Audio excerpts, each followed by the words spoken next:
ایک خاتون حضرت داؤد علیہ السلام کی خدمت میں حاضر ہوئی اور عرض کیا، اے خدا کے نبی، کیا اللہ ظالم ہے؟ حضرت داؤد علیہ السلام نے فرمایا، اللہ تعالیٰ تو سراسر عدل و انصاف ہے، وہ ذرا برابر بھی کسی پر ظلم نہیں کرتا۔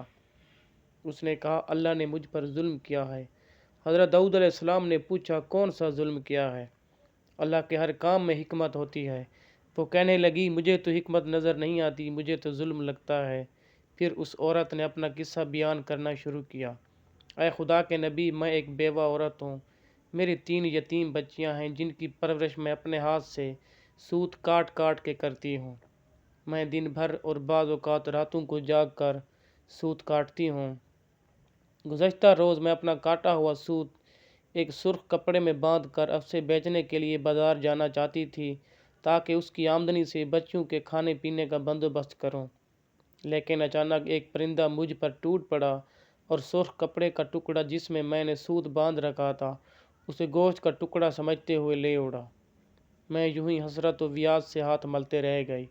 اب میرے پاس کچھ نہیں کہ اپنی بچیوں کو کھانا ہی کھلا سکوں۔ ابھی وہ خاتون حضرت داؤد علیہ السلام سے اپنی داستان بیان کر رہی تھی کہ اتنے میں آپ کے دروازے پہ دستک ہوئی۔ حضرت داؤد علیہ السلام نے آنے والے گھر میں داخل ہونے کی اجازت مرحمت فرمائی۔ اجازت ملتے ہی 10 تاجر یکے بعد دیگرے اندر داخل ہوئے، جن میں سے ہر ایک کے ہاتھ میں 100 دینار تھے۔ تاجروں نے عرض کیا، خدا کے نبی، ہمارے ان دیناروں کو ان کے مستحق تک پہنچا دیں۔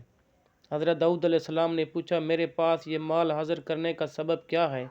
تاجروں نے جواب دیا، خدا کے نبی، ہم سب ایک کشتی میں سوار تھے، اتفاقاً ایک زوردار آندھی ہوئی، کشتی میں ایک جانب سوراخ ہو گیا اور پانی کشتی میں داخل ہونا شروع ہو گیا۔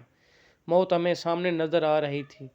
ہم نے نظر مانی کہ اگر رب تعالیٰ ہمیں اس طوفان سے نجات دے دے تو ہر شخص 100 دینار صدقہ کرے گا۔ اب پانی کشتی میں تیزی سے داخل ہونے لگا، ہمارے پاس کوئی ایسی چیز نہ تھی جس سے اس سوراخ کو بند کر سکیں۔ ادھر ہم نے نظر مانی، ادھر رب تعالیٰ نے ہماری مدد کا بندوبست کر دیا۔ ایک بہت بڑا پرندہ منڈلاتا ہوا کشتی کے اوپر آ گیا۔ اس کے پنجے میں ایک سرخ رنگ کی پوٹلی تھی، اس نے دیکھتے ہی دیکھتے پوٹلی کشتی میں پھینک دی۔ ہم نے لپک کر اس پوٹلی کا پکڑا، اس میں کاٹا ہوا سوت تھا۔ ہم نے فوراً اس سے کشتی کا سوراخ بند کیا اور اسی میں داخل شدہ پانی کو ہاتھوں سے باہر پھینکا۔ تھوڑی دیر بعد طوفان تھم گیا، ہم یوں موت کے منہ سے واپس آئے۔ اب یہ صدقے کی رقم آپ کے ہاتھوں میں ہے، آپ جسے چاہیں اسے دے دیں۔ یہ قصہ سن کر حضرت داؤد علیہ السلام اس بیوہ عورت کی طرف متوجہ ہوئے اور فرمایا، پروردگار تیرے لیے بحر و بر میں تجارت کر رہا ہے اور تو ہے کہ اس کو ظالم گردان رہی ہے۔